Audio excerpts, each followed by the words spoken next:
Belinda Smith, and I'm from the Norfolk County Public Library. I'm the virtual coordinator. And today I am here for a specific reason. Does anybody know what that reason is? So I am here to launch the 2024 Norfolk Literary Prize Writing Contest. So it's an annual celebration of literature and creativity within our community. The Norfolk Literary Prize is a prestigious writing contest designed to encourage and recognize literary talent across genres and age groups. And through it, we aim to foster love for writing, inspire creativity, and provide a platform for aspiring writers to showcase their work. Who here is a writer? If you are interested in entering our writing contest, there's only a couple criteria. You need to live in Norfolk County, which I think you all do. And you have to have an active Norfolk County Public Library card in good standing. Who here has a library card? Most people, very good. That's exciting. So there are 3 age groups for our writing contest: children, youth, and adults, and 2 writing categories: poetry and short stories. Participants can submit up to 2 pieces of writing for each category if they want, but you can only win 1 prize per category. So the submission deadline for this year, so we start today, like today is literally you start writing, and the submission deadline is Wednesday, July 31st at 11:59 p.m.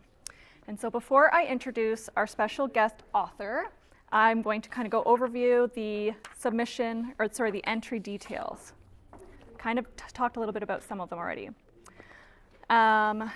So all entries that are submitted will be digital, so no handwritten submissions. They will be 3,000 words or less. That is not to say you have to write 3,000 words. We just don't want a short story that's like 5,000 words, because we have judges that have to read every single story. And last year we had 118 submissions, so that's a lot of stories. It has to be your own original work that has not been published before.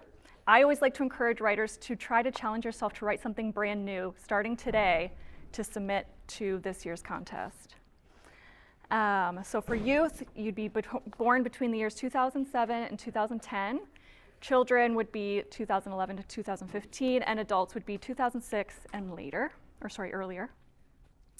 And then say you've written your piece, you're ready to submit. This is how you do it. So you go to our library's website, which is, does anybody know? ncpl.ca, and there will be a banner at the top of the web page that says submit. There's also going to be on the web page, it's already there, under current events, these entry details. So if you don't remember everything that I'm telling you right now, you can go onto the website to find them. I'm also going to leave some here. And this is being recorded, so I'm going to post this for people to watch at home. The most important detail is not to put your name on your work anywhere, because the judging is blind. That means our judges won't know whose work they're reading, so that the judging can be completely anonymous, no bias.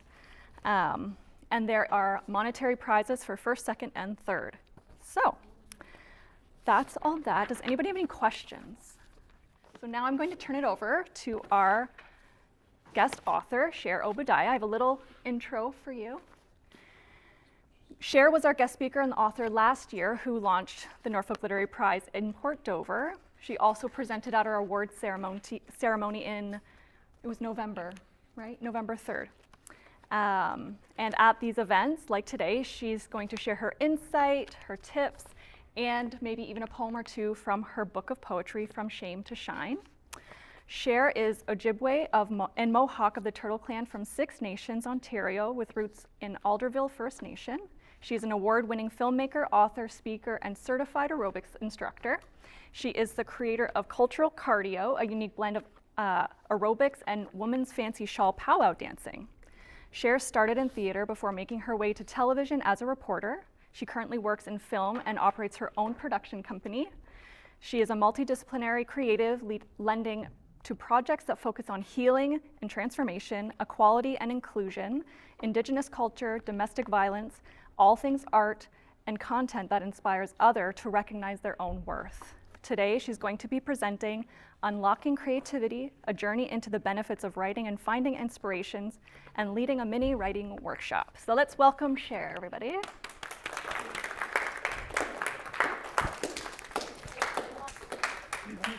That where you're comfortable. Right. Well, hello, everyone. My name is Cher. I always feel like I need to explain the whole aerobics thing because it's so odd. It's like theater, writing, and then aerobics. So I did a film when I learned women's fancy shawls. So it's about reconnecting to my roots through culture and powwow dancing. And this film, it was so, I almost called it awkward is what I almost called it. It was really difficult for me to learn and reconnect. And so when I finally finished and danced in my first powwow, I asked my teacher, has anyone ever created an aerobics class? Because this for me has been so hoppy, jumpy, and I don't even sweat this much when I jog. And so she said, I don't think so. And so I felt it was really important to create something for cultural disconnects like myself. So I went and got certified as a fitness instructor. So I created cultural cardio, shawl shape, and fancy fit. So that's where that comes from. But other than that, yes, I am a multidisciplinary creative. I love to write, I love to paint, I love to draw. And today I'm here for the writing portion because Belinda and I had met and I had gone to the library and asked to sort of launch my book there. And so we've been sort of connected ever since. So I noticed when she said, is anybody writers? Like no one really, like a couple of people. But what I'd like to say is that you're all storytellers. Everyone here is a storyteller. You sit and you talk with your friends and you share stories. You do it every single day. We're all storytellers. We just don't look at ourselves as I'm a writer or I'm an author, but you for sure are a storyteller. And it doesn't really matter if you want to go perhaps be working in the technology field or maybe you want to be a game programmer. This is still for you because if you are a human being, writing is for you because there's so many benefits and it has to do with our emotional well-being as well. So I always like to say that our emotions are energy in motion. So they're always flowing and always flowing. But if you're holding something in or you're feeling too embarrassed or you don't really want to talk about it, where do you think that goes? Like it becomes what I call energy clusters. And you can tell when you meet someone that has a lot of those energy clusters because it takes this much for them to go, ah! So if you meet someone who is writing and getting things out and that energy is in motion, so it has somewhere to go, then you know when you're meeting someone that has, I like to call them tunnels, that those tunnels are very clear. I like to tell my niece, don't worry about it. They just have a lot of gum in their tunnels and it's not really even their fault.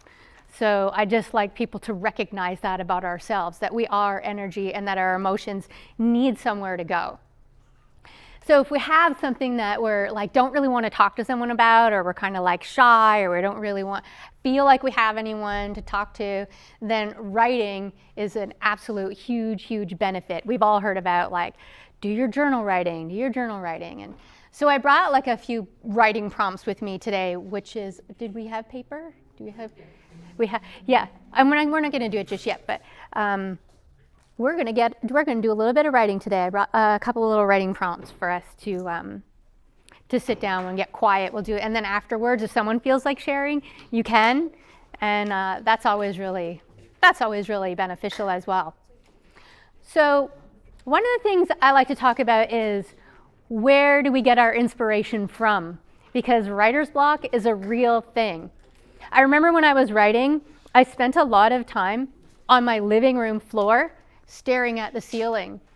And then one time I thought, nothing is coming, I can't get anything, this is crazy. I just took everything off my island in my kitchen and I laid on the island so I was like closer to the ceiling, which didn't help at all, but it just felt like it did. Just like, are the answers up there, what's happening? So one of the things that I like to do personally, and I know that everybody's different, but for me, I love to go out into nature. So I wrote my entire book on the nature trail on my phone. So I just wrote poetry, and I have no problem talking about the fact that I was in an abusive relationship because I think like it's as common as peanut butter and jam sandwiches, and let's just normalize the conversation around it, because it's everywhere. And I didn't really need to own anything, so I carried a lot of shame. I didn't really talk about it. But my partner was the son of parents who were in residential schools. So he had a really tumultuous upbringing. Some of the things he talked about would absolutely make me cry. So whenever he would like get triggered, I would be, that's okay. I get it. I understand. Don't worry about it. We would hug it out. And then I think I kind of went down the rabbit hole of just being forgiving to a fault.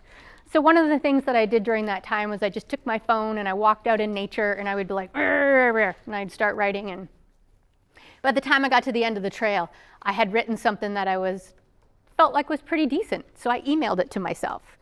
And then when I opened up my email, I put it in a file folder called writing, and then just never looked at it again. And ultimately, that relationship was not sustainable. It's not really up to, I tried to be trauma informed, but it's really up to the individual to be able to go and understand where those are coming from and going to the root of it. And it's not about the trigger itself. It's about not looking at it this way. It's about moving over here and looking at it this way. So meaning it doesn't go away. It just means that you're now looking at it from over here instead of from a wounded place. That's what healing is.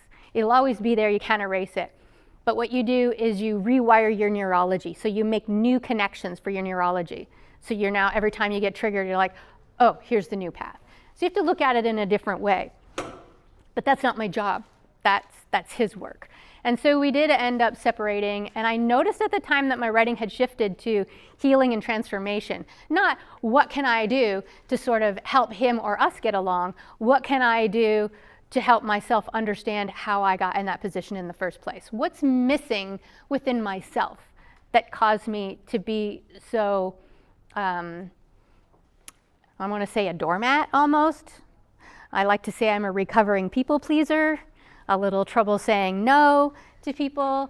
So I had to do a lot of personal work. So I like to say that healing and growing is about unlearning versus learning. So unlearning all of those habits, where does that come from? What can I do differently? So I'm always talking to myself now. So if I'm getting into a little confrontation or something, I walk away going, how could I do that differently? How could I approach that differently? That moves in alignment with my morals and values, but you have to first understand what your morals and values are. So you're always rooted like a tree, because that tree is just going to sway all over the place. But if you understand what your morals are, what's meaningful to you, what do you care about? So every time you go to move through the world, you have to ask yourself, wait a minute, is what I'm doing right now moving in alignment with my morals and values? Is this the way that I want to be using my energy on my short earth walk, the time that I'm here? Because I don't want to have to look back and have regrets. That for me feels like really, really uncomfortable. So I do a lot of self-talk. Being my own best friend is what I like to call it. So for me, going out in nature. For you, it could be going out on your skateboard. It could be listening to music. Whatever it is, because we're all so different, but find that for yourself. What is it that where you just feel at such peace and at home? And another thing I like to do is, I'm just gonna grab my notes here. You don't want to leave anything out. This is why I write things down, because I can get chatty. Belinda knows this. She'll veer off.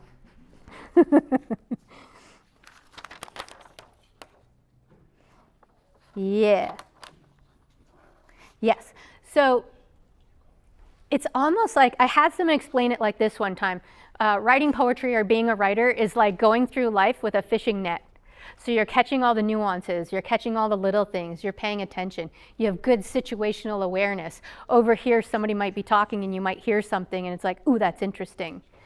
So I remember when I was learning women's fancy shawl and I was going to powwows and I was trying to sort of get used to the whole now I'm a powwow dancer thing. There was these girls in the washroom and they were arguing over the fact that she was now back with her boyfriend and she didn't tell her and now she was mad about it. And she's like, why didn't you tell me? So they got into this whole thing and she swore at her and she said, you can't do that, you're wearing your regalia. And I'm in the bathroom going, oh, that's interesting.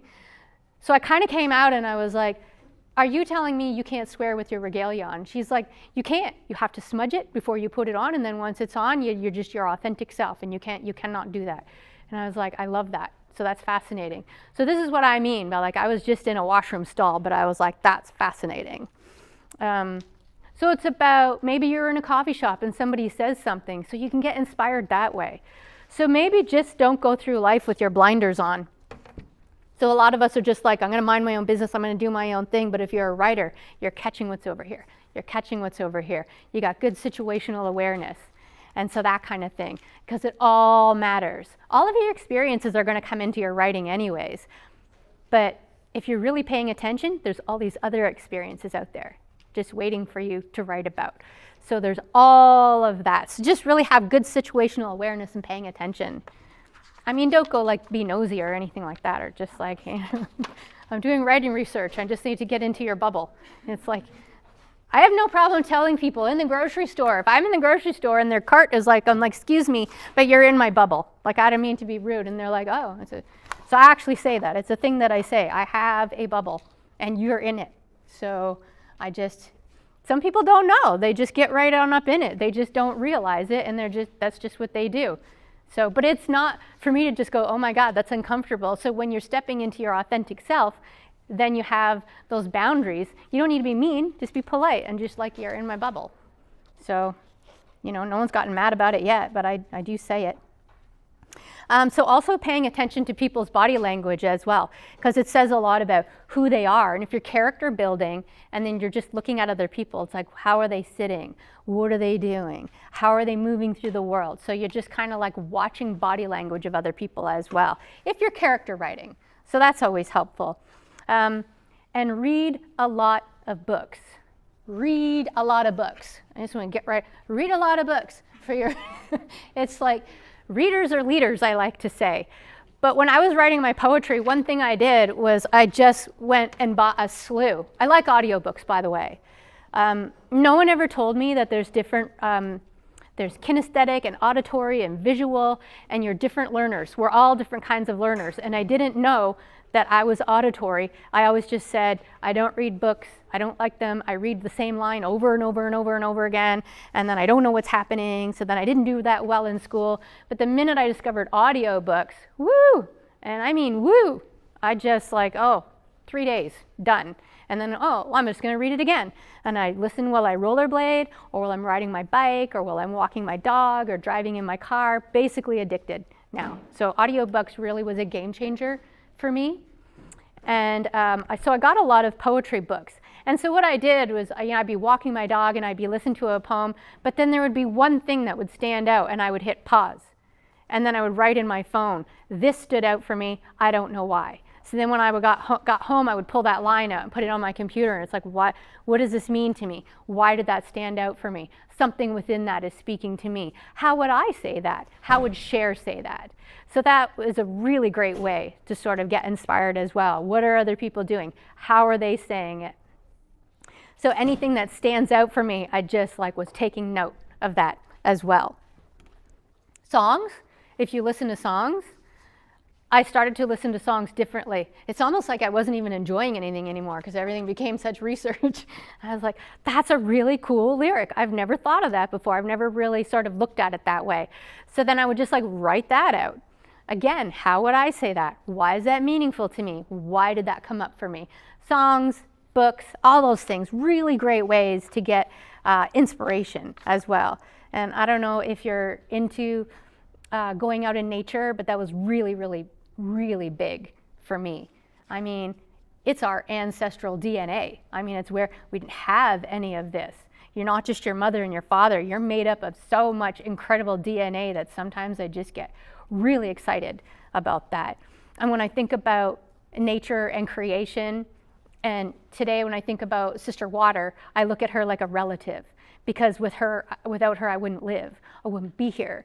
And so when I think about the trees, my landlord one time, so I had this pine tree in my backyard, and he was out there with his riding lawnmower. And I come home one day, and he snipped all the branches off, right up to here. And I come home, and I was like, oh, what happened to what all those little, and so he said, I was scratching my shoulder every time I went to go around. So I'm like, wow, a really good relative because the trees are our relatives. But anyways, a tree still knows how to be a tree. It knows what to do. And I watch those little things go like this and little branches grow out. I'm just like, oh, look at you go.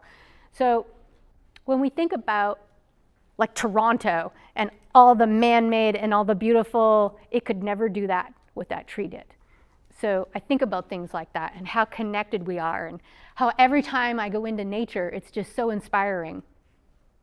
And because I wanted to share with you that nature is very inspiring, I thought a good one to read out of the Shame to Shine is, it's called The Trail. I need my glasses, actually. Thank you. So this is 3 chapters. I ended up opening that file folder one day. And the beginning writings were really sad, like really sad stuff. And then as I scrolled further in that writing folder, I noticed that they had shifted to, I was really focusing on myself and learning how to say no, learning how to hold a boundary, not becoming a people pleaser anymore. Or where does that even come from? Or why do I worry so much? My mother's a worrier, so I'm like a generational worrier. So I don't worry anymore. I call it, I catch myself pre-worrying. And the little self-talk that I say is, Cher, nothing has actually happened yet. If and when it happens, I will give you permission to worry, but it hasn't happened yet. So we're not going to pre-worry anymore because that's what your mother has handed to you. And so children get conditioned, adults condition themselves. So worry is also really wasteful. I seen my sister do it the other day, and I can't really go, stop it. You know, we can only self-govern. We can't really worry about other people, and we're all here on our own journey, and wherever we are is absolutely perfect. So I'm going to read the one that I wrote called The Trail. The 3rd chapter is all enlightenment and empowerment. So the first one is 20 poems in the cycle of domestic violence, 20 poems healing and transformation, and then 20 poems of enlightenment and empowerment, because that's where I got to. I mean, it's so hard to offend me today. It would take a tornado for me to have a bad day today. I mean, I just don't, it's just, you can't get at me anymore, I guess, after all of that, which is why I call it my beautiful disaster. So this one is called The Trail. A place where I walk a little lighter, a new world of wonder every time I enter the forest. It has no hinged door, but it is home. My heart beats harmoniously with the rhythm of nature, a loving space that sees separateness as a delusion beyond the borders of the birch. A place of peace where prayers are given and received with each breath. Every sight a stained glass window, each sound adding measure to the music. Roomy rocks wrapped in mossy upholstery invite me to meditate. Tree roots lace lovingly beneath the carpet of the forest floor. Fallen trees, like sacrificial soldiers, serve as inukjuks to show me the way. Squirrels scurry like children's laughter. Birds swoop and sing. Deer peek and prance away awkwardly. I walk lightly, feet sipping energy from the miracle of order. The ground glitters, the sun flickers through the leaves. The trail, freedom, a place where I don't disturb the droplets of light rain that land on my lashes, where everything is enduring, enchanting, perpetual poetry. I pack it all in my heart and take it with me when I'm done. The trail has no door, lock, or key, but it is home with a welcome mat for everyone. So I also did my own little illustrations. So this is me and my dog. This is me and Lexi, little Lex-Mex. Sorry, I forget about your virtual people. So yeah, I love to draw, I love to paint, and so little Lexi is not with me anymore, but I like to say that girl pretty much saved my life. Dogs are so incredible when it comes. She was such a good listener. Very non-judgmental, my dog. So who has a dog? Who has, we got some fur family here. Yeah, they're the best.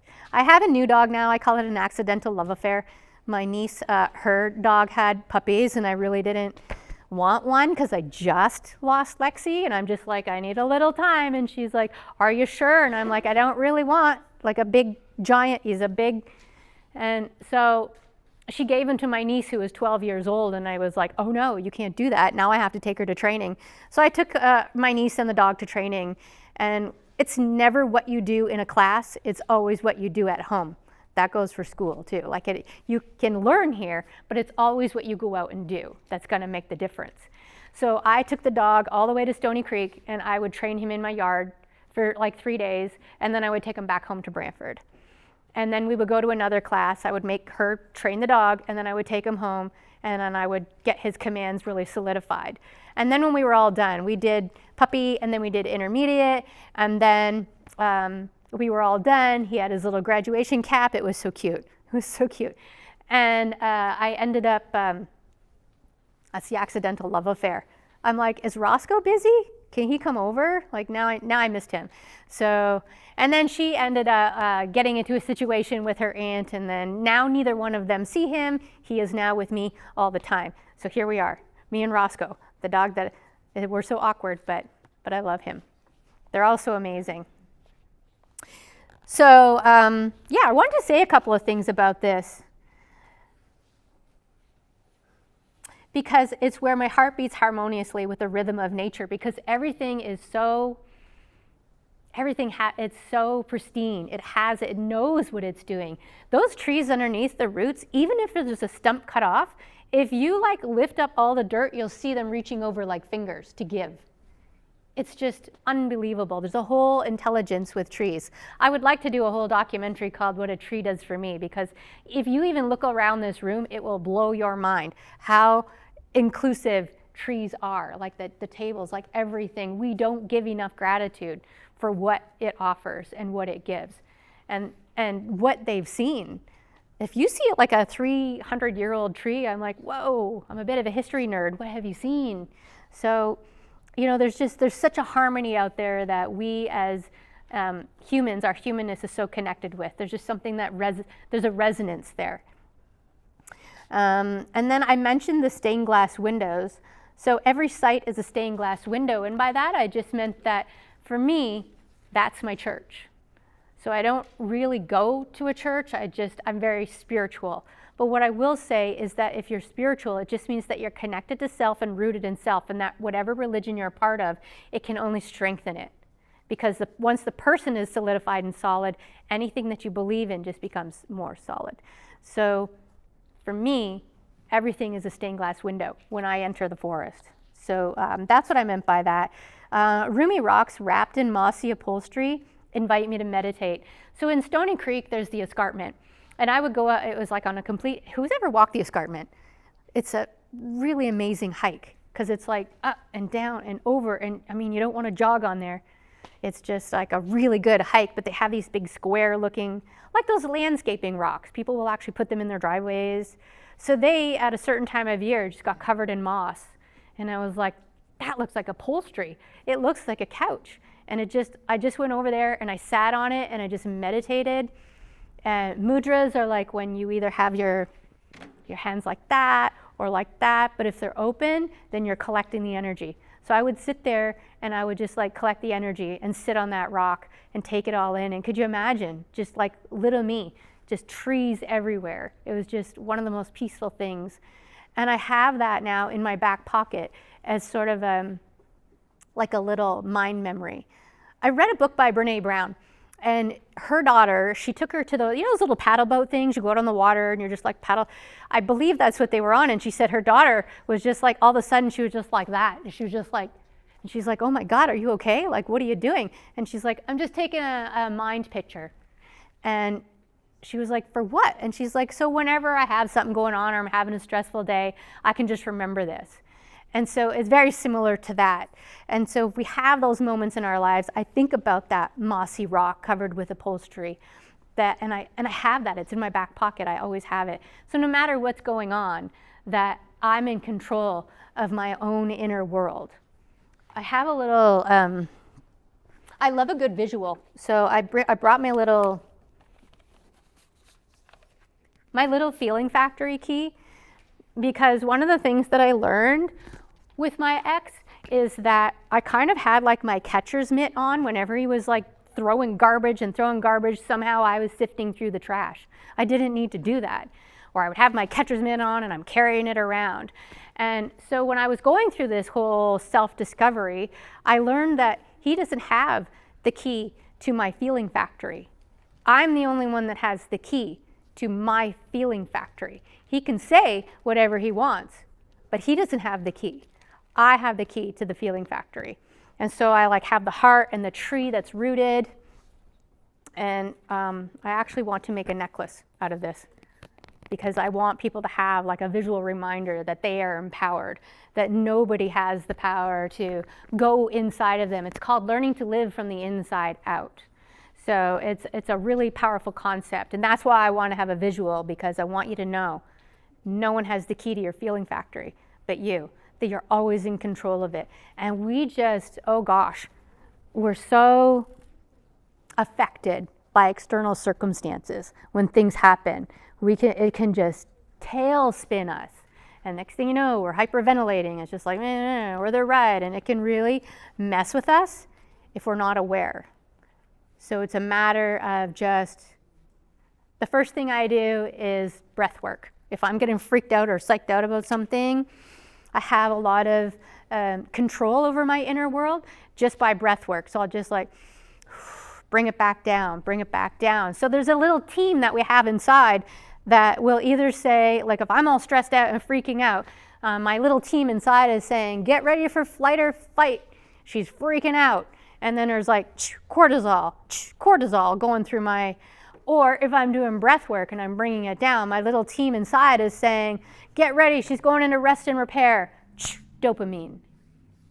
I'm in control of that. I didn't know that and nobody taught me that. So, and then understanding that I have the key.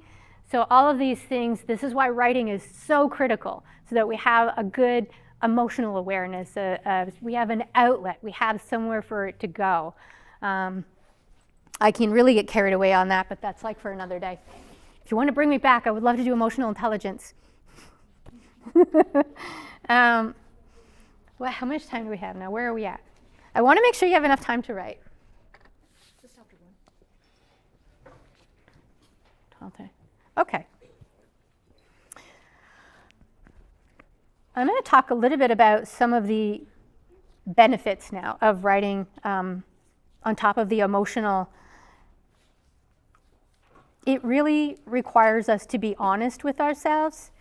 It causes us to understand ourselves more when we write, when we're doing that introspective. All of those things are really beneficial.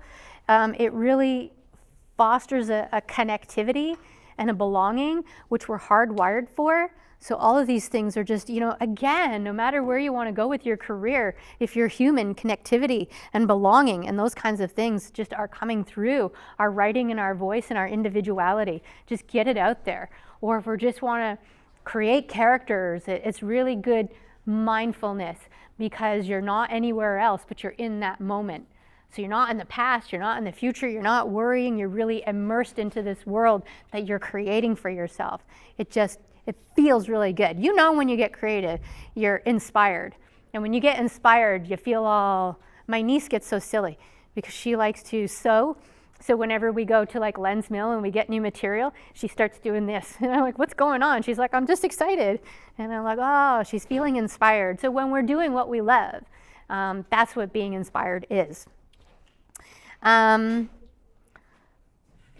about our fears, that's really a huge one, because it's a great way to bring your fears out of the shadows and sort of acknowledge them and honor them. But it also somehow strangely gives other people permission to be vulnerable too. So you're not the only one that's feeling the way you're feeling.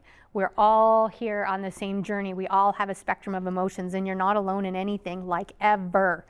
So for me, when my ex was like we were having all of these really tumultuous times and I didn't want to say anything, it's like, I just found such a strong community of women who actually are going through the same thing. And not just women, men. I like to say that wounded parents raise both wounded boys and wounded girls. It's just that we do it differently.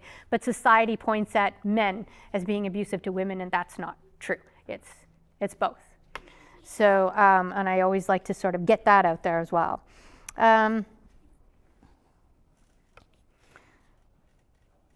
Yeah, writing allows you to be in the moment, allows you to be focused, and it's just a beautiful means of creativity and expression. I feel like maybe reading one more. Oh, sorry, I don't want to wreck I'm wrecking things. I put my eyes back on. I'm trying to think. Because people don't always, they feel like what I went through, that it's like, oh, that just happens in the hood, or there's a lot of people. It's like, no, again, like peanut butter and jam sandwiches, it's everywhere, but ultimately what it is emotional woundedness. And if we're writing and connected with self, then we can really eradicate that. And it really is up to all of you as you move forward with that, to not bring that into relationships, but to sort of question it and understand it. And so that we have the power to be able to alter this, and is why I talk about it today. And people think that it's just like, I like people to know that it's everywhere. So the one I'm going to read now is called Abuse Wears a Suit. Socialized in social lies, I thought abuse had a look, a dress code, rebellious, sleeveless, moral conduct eroded or uninstalled. I watched abuse slip on a suit, shine his shoes, and be what he wanted people to see. A master of mattering, chameleon of chaos, rich in drive, emotionally bankrupt. His pain and protection too busy in bed to fold down the sheets for authenticity. Handsomeness is not the absence of abusiveness. The body can only do what the brain tells it to. Fear-informed fingers will always find a way to scratch you in the grip of emotional overspill. A sharp-dressed vampire still needs to feed. All drain equals pain. I apologize to the rebels of the world who are less of a liability than the guy who slipped out of his suit and into bed with me. So I like people to understand that it's everywhere, that it's not anything to be ashamed of, that it all comes down to emotional unwellness. And so I really work hard today at dropping those seeds of new thought so that we can sort of move forward in a new way. And, not so much normalize it, but normalize talking about it. And so that's why I wanted to sort of bring that one forth. So I think, we can do a little writing. I brought three writing prompts. You can pick which one you like, or if you're quick, maybe you'll do all three. Who knows? But I have like a few little, just a few little things preceding that. Be descriptive. So was it morning? Was it afternoon? Is it daytime? What was the weather like? So it's not just about writing the story, it's about bringing people in so that they're having the experience with you. Was it the kind of day that you could see your breath? Were you wearing those old Converse? Like, just really be descriptive. Don't just tell the story on the surface. And also know and understand that it's not going to be amazing right away, that you're going to have to do it and do it and do it and do it, and you just get better and better and better. That's how we're designed. We're just built that way. Again, neurology. Right now I'm trying to learn how to play the drums. I taught myself guitar, but I only know like a few chords. But I said to myself, if I connect the neurology, because we're designed for that, for 1 hour every single day, I'm going to make sure that I learn this. And I spent most of the first week throwing my pick through the hole. So I had to keep shaking my guitar and getting the pick to fall out. I spent a lot of time doing that, but I'm going to tell you right now, I dedicated an hour a day and I did it. So now I'm like fumbling my way through drums. But we're designed to do this. So if we're writing every day, carving out that time, I wake up every morning with my laptop and I'm very creative in the morning for some reason. I guess because I've slept or I'm like really feeling refreshed. So sometimes I wake up in the morning contemplating the infinity of the universe, and I don't even know why, but I just have a lot of clarity in the mornings. So really just, where's that time for you that you want to sit and write? So critical. Even if you're just journaling, even if you don't want to be a writer. But this contest is really, I went to the awards. Such a pride-filled room, really great writing. It was just, yeah, I encourage it. And you can win some money too, as well. Yes. So be really descriptive, bring people in your writing. What do you see? What do you smell? What are the tastes? Who are your characters? What age are they? What would they wear? What do they care about? Who do they care about? What is their missions in life? Who are these people? Just sort of understanding. And then also, when you're writing, it's helpful to, I'm going to write for kids like 7 to 10. That's called like your demographic. So know who you're speaking to, because it alters the way that you're writing. Maybe it's just like, I'm just going to write for women in this age group, or, I'm just that kind of thing. So just know that's called the demographic as well. And also, when I talk about a title, I have something called the working title. So the working title is just like, so the first one, a day I'll never forget is, and why. That's one of them. So your title could be The Day I Would Never Forget, but that's like kind of boring. I like to use a working title, which would be that, The Day I'll Never Forget is. But often what happens in your writing and the creativity, by the time you get to the end of it, something's standing out. There's one little piece in there that's like really cool, and now all of a sudden you're calling it the bee story, the day of the bee, or something like that. Something is standing out, and so that then becomes your title. But you have what's called a working title, because as a writer, if you're looking for funding, if you're looking for money, I'm going to tell you right now, it's out there. If you want money, it's out there. You just got to go get it. And a lot of people don't like paperwork, and they don't like writing grants, and it can just be, you will lay on the floor and you will stare at the ceiling and you will curl up in the fetal position and rock a little bit.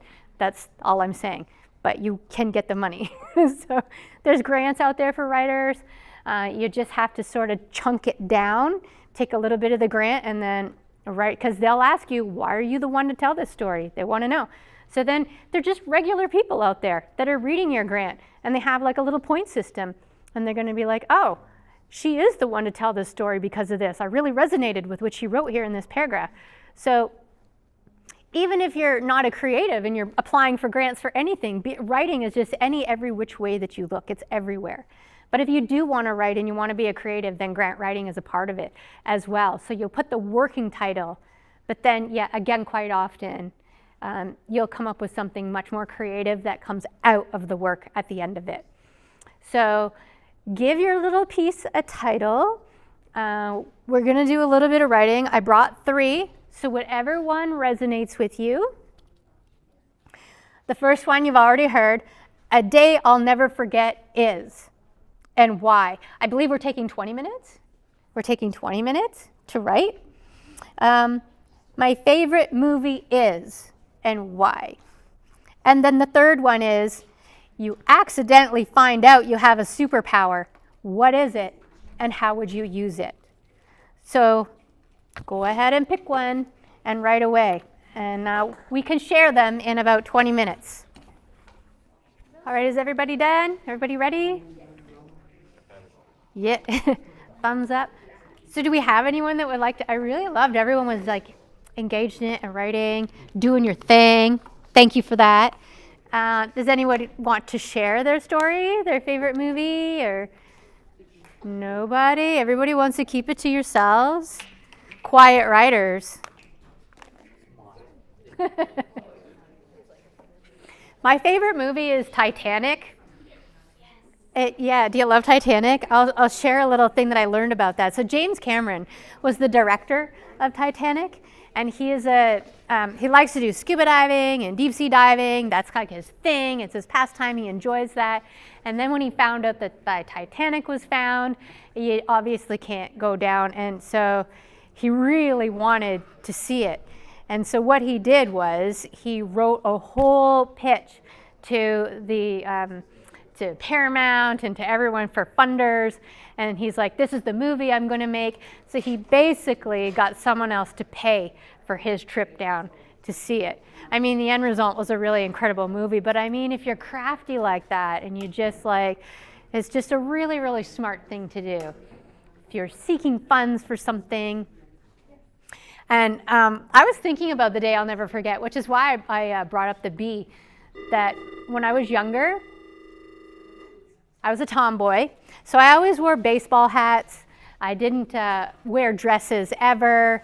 I know my brothers wanted a boy, my sister wanted a girl, so I feel like everybody won because I was come out a tomboy. I played hockey, and so my mom could never get me to wear a dress.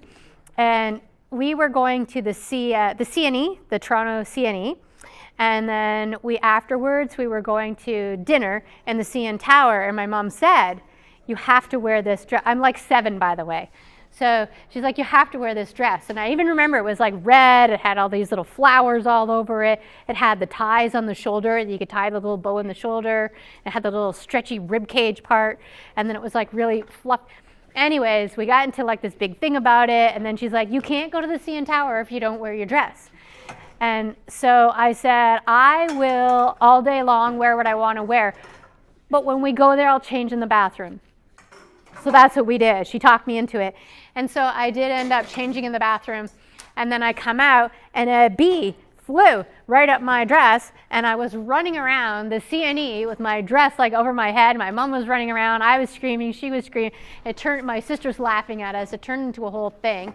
And then my mom forgot her purse in the bathroom. And so our train tickets were in there and everything.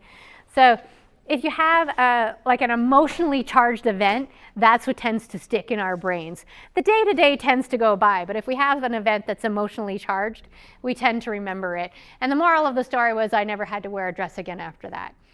So when it comes to storytelling, one thing I like to say is that I like to imagine the whale. So at the beginning of the whale, we're like explaining our stories. So like I was 7 years old, I was a tomboy, I didn't really want, so you're building up with the whale. So you're bringing your readers in so that they understand what you're talking about. You're being descriptive. You're just sort of like giving them all the details that they need to know. You're introducing your characters. But then sort of like that little splashy part of the whale is like what happens, what's the conflict, something always happens. We're going into resolve after that. And so now they're either in a conflict with themselves or with someone else, or something happens. And then so the bottom part of the whale is now we're going into resolve. We're figuring this out. There's the whole, so everyone's engaged in this now. And then sort of the swoopy part of the tail is we're leaving them with something. You never want a story to just go, oh, that's, you go to the show and it's like, well, that's 2 hours, I'll never get back. So you want to be able to leave them with something. So just sort of bring it up at the end, sort of tie it up at the end. So storytelling, I kind of like to think about the whale sometimes, if that's helpful for you at all. I have a couple other tips, since no one wants to share. Nobody yet? Nobody wants to share yet? Anybody getting brave yet? No, nothing? Okay. So I talked about consistency, being really consistent with your writing. Just pick a time of day, write about all the time, keep going and going and going. I had somebody say, you're going to put out a lot of garbage, Cher, until you put out something good. And it's like, yeah, that's so true. I took a speaking and speech writing course, and they made me do videos, which I don't like. Who's heard of the term ambivert? Has anyone ever heard of ambivert? There might be some in here. Because I'm super outgoing. Yeah, you can put me in front of a crowd because I've spent so many years in film and working with television. You give me a podium, I'm fine. A crowd, I'm fine. A microphone, I'm fine. But I'm also super awkward. Like I just don't want to. If there isn't a big event and I have the choice to go, I will be on my couch. That's just, or I will be in the corner. I'm like, oh man, it's tough being me. That's not normal. But actually it is. It's a term called ambivert. So it's like, oh, I do fit in. I think it was Brene Brown that talked about that too, because Brene Brown's like that. So who knows Brene Brown? Have you ever heard of her? Vulnerability and shame researcher. So she had a huge TED Talk that went viral, that she shared a story. It was about like sharing stories or something, and she didn't realize that she was sharing a story that was like vulnerable that everybody else wasn't doing. She was sharing something different. And then everyone's like, oh my God, I can't believe she shared that. That's really not what we were asking for. So, but then she's like, oh my God. Anyways, it really connected with a lot of people. And that's just the beauty in being vulnerable and sharing our truth and our experiences because other people are going through the same thing. So one thing I would say as well is be organized with your notes. So when something comes up and you're getting inspired, where do you put that? So for me, when I was emailing it to myself, and then I created a file folder at the side called writings. So just be organized so that you can always know where it is. If you're using notes in your phone, I always put a header so that I can search it. Because there's I got a bazillion notes in my phone. So just be really organized about your notes as well. I get strangely excited about organization. I don't know why, but I do. Something that's a really good exercise is to take one of your favorite stories, write a different ending for it. Just how would it end, from your point of view? How could you come up with a different ending for that story? It's a really cool exercise, and you never know what's going to come out. So that's kind of fun if you're bored one day. I had a friend that used to say, I'm never bored. If you're bored, it's because you're boring. So there's always something to do. You can always write, or there's always so much creativity. You can get outside. Our kids today don't get outside. My niece never goes outside. She doesn't even own a coat. I'm like, Ava, she goes around with her hoodie all the time in the dead of winter, and I guess it's a thing, so whatever. I don't get it. I don't understand. It's too chilly. And then she runs to the house and the door's locked, and she's like, Auntie. And I'm like, well, you should wear a coat. Okay, that's another story. So whatever it is that you write about, make sure that it's something that continues to commune with you. So I make projects that if it continues to commune with me, it wants to be made through me. So something that continues to tap on your shoulder. What is that? What keeps coming to you? Those are the things I really pay attention to. Not something I get excited about in the moment and the next day I don't think about it again. It's the thing that keeps coming to me. Because if you're going to put this much work and this much effort into writing, then it has to be something that you're really, really excited about, or something that continues to come up for you. So attach yourself to it in that way. Make sure that you really love what it is that you're writing about, because otherwise it's too easy to walk away from it, and it's tough work. You got to stick it out. Like I said, I was laying on the floor staring at the ceiling. I was in it. There's no backing out. I wanted to be able to do it. I think it was really important to be able to share all of that for other people that are going through the same experiences, that there is light in the darkness, that it feels like an immovable mountain, but it's not. It's just a fallacy. We lie to ourselves, and then we also believe ourselves. So let's not do that. I mentioned this earlier, know who your audience is, know what your genre is. Maybe you like mystery, or maybe you like those love stories, I don't know, or sci-fi. Know your genre. Don't sort of jump around within them. A genre is a genre, kind of I guess you can do what you want, but know and understand what it is, your genre, and what is your demographic. Again, I mentioned the ages. Who are you writing for? Who do you want to read it? Who are you trying to reach? Understanding that stuff. Yes? So what if you want a story everyone can relate to, but to see from different angles? So you're talking genre, or age group? Yeah, I have put from 12 to 100. I have put that on there. So on projects, if I'm submitting. Yeah, so it doesn't have to be locked in from, I know that they do that for programming, 12 to 18, and then 18 to 24. You don't need to get that specific, but if it's for everyone you want to reach, yeah, totally. I get that. I want to talk to humanity.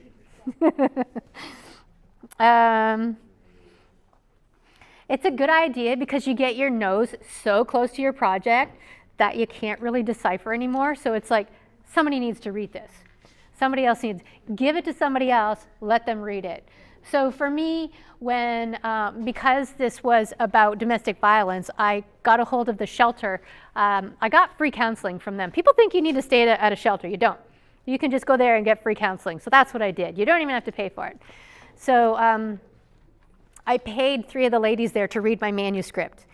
And it was so helpful. They really helped me to understand that I was on the right page. So it's a good idea to give it to family, to give it to friends, to give it to people that you trust, to be able to help give you feedback, maybe something that you're missing, or there's because you're so close to it, and it's but I didn't understand this part. For you, it's a given. For them, they didn't understand it, and you're like, oh, thank you. So then you could have the opportunity to go back and sort of patch in that hole. One of the things that I like to do as well is I read it out loud for flow. So if I'm getting stuck in a sentence, then I know that my reader's probably going to get stuck there. But if I can like read it and it flows and I feel good about it and I can feel it, I always like to say that I need to be able to feel it, not just read it, but if I'm reading it and I can feel it, then I know that I've got the combination and I feel good about that. So read it out loud for flow. Even record it. We all have like voice record on our phones. Voice record it and then sit there and then listen to it. So I've done that as well. That's really helpful. Yeah, read a lot. If you're reading a lot too, you'll also develop your taste in what you like, and it's like you'll gravitate towards certain authors. I like the way that they write. I like their style. I like what they're doing. But you're never going to know that unless you're really diving in and doing a lot of reading and just figuring out what's out there and what you like. You may not even know what you like until one day you stumble across it and you're like, wow, this person, I love them. Okay. Make sure that the story doesn't drag, because you want to be able to, you want people to keep turning the page. You want to keep them engaged. So it's like called trimming the fat. If it doesn't need to be there, take it out. So just really keep it succinct and keep it moving and keep it going, and you want people to stay engaged. If they're like drifting off or you're drifting off, then try not to do that. Just sort of trim the fat again. If it doesn't need to be there, then you can take it out. Oh, here's one. I kept editing and editing and editing, and my editor said, Cher, at some point you just got to walk away, because you're going to come back a year later and you're going to want to edit it again. So you're going to drive yourself crazy. At some point you just got to let it go. It's like the person that just wanted to have like the perfect dinner and the perfect dinner party and have everybody there, and then you just never had the dinner ever. You know what I mean? Because you're so worried about, it's like, just do the dinner, have everyone there. So I ended up editing and editing and editing to the point where I was just like, I gotta let it go, and I know that in a year it's gonna be different, and that's okay. So yeah, don't write and rewrite and drive yourself crazy. Get to a place where you're comfortable with it, and then let it go. It's got to be born into the world at some point. Well, because you are different, right? What's that? When you keep coming back, you're the one who is different. That's right. Well said. Your work, Yeah. You don't need to change it, right? Absolutely. You're always going to keep growing and changing and being different yourself, so that your writing would always change. So yeah, it's always it'll drive you crazy. And probably the most important thing I would say is be kind to yourself, because it can be a frustrating process. It can be really difficult. It can be very lonely. And we're hardwired to sort of talk down to ourselves. Like, we have to really watch that inner critic and rewire that so that we're not so hard on ourselves. So just be kind to yourself. Really, really important. When you're kind to yourself, you're able to give that to others. But when we're really critical with ourselves, then we can be kind to others and hard on ourselves. It's a heck of a thing. So just remember, most of all, to just be kind to yourself. Was there any other questions? Anything I said that anybody has any questions about? No one still wants to share? So quiet. Oh, so quiet. We have one question. What time are we at? Are we okay? We're pretty much there. It's 1:53. Oh, yeah, we only got 5 minutes. I'll read you one more.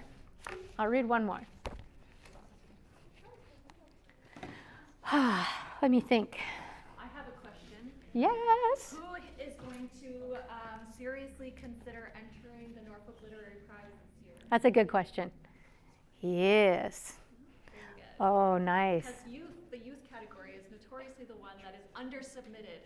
So chances are, if you submit, you will probably win something, which, I mean, it's just free money. But also, it's a great experience. You get to meet other people who write and share stories and everything. So I encourage everybody here to submit, even if you don't think it's good enough. It's enough. Mm-hmm. And challenge your friends to submit. and just keep your stories coming. Yeah, challenge your friends to submit. That's a good one. It's a good addition. Yes. Okay. I don't know which one. We'll see what pops out here. Ooh, here's one. This is a doozy. It's about forgiveness. So when I started to go into empowerment and enlightenment, then I couldn't really be hanging on to anything that had gone wrong, or living in victimhood, or being angry or bitter or resentful, because he's just off doing his own, he doesn't even care. So whatever was given to me is now mine to deal with, and so I just did that. And so be able to forgive is really critical. And what I'll also say is that wherever you are in your own forgiveness journey is perfect, because some people are just not there. There's like something called a level 4 forgiveness. We're talking Mother Teresa, we're talking Buddha. So if you can in your lifetime get to a level 4 forgiveness, then that's huge. So wherever you are in your own forgiveness journey is perfect. So this is what I wrote about forgiveness. If forgiveness is an act of the heart equal to light, why does it feel so heavy? Offering redemption to the one who impaled me with my own trust feels unjust. It's easy to lose faith and find supporters clamoring, agreeing eternal damnation should be his sentence. But abusers incarcerate themselves, happiness chained to untamed thoughts and fears every breath, karma. They feed anger generously, it follows them hungrily, changing their victims, not themselves. They hand out hurt, the crime of a coward. Affecting others gives them power. Don't react, they can't stand that. Hate, a simple pill, not easily dissolved. Unforgiveness, a contradiction of the purity that arrived with me. To wish him harm is to be like him. Hurt reveals itself in actions. Secrets can't be suffocated like they have no life. Ache is the embryo of all anger. Pain evokes emotion, energy in motion. Getting cut by the claws of other people's pain is unavoidable. You don't have to scratch back or bleed out, and neither do they. But if they do, that's a choice too. Forgiveness is the opportunity to stop injuring yourself. The story doesn't change. You do. So I like this one because it really helped me to understand that I didn't really need him in front of me to forgive him. I forgave him without saying it to him. And somehow people are under the illusion that they need somebody to come up and apologize to them or they can't heal. I hear about it in the court systems all the time. We didn't get the sentence we want. How are we going to move forward now? But if you're living from the inside out, the courts don't have the power over any of that. You always have the power to forgive, regardless of outside circumstances. You don't need someone to apologize to you for you to forgive them and move forward for yourself. So that's what I like people to understand about forgiveness and how important it was, and that I couldn't really hang on to any of that. And that ache is the embryo of all anger. So if he's angry and he's reaching out and lashing out, if you're lifting those layers, I guarantee you're going to get to hurt. But that's up to them to lift those layers. If they're not willing, then you have to step back from it. Anyways, that's all I have for today. I really hope that you join the literacy writing contest. I hope that you all start journaling and writing, and most of all, getting your emotions out. And thank you for your time today. You've all been so quiet and amazing.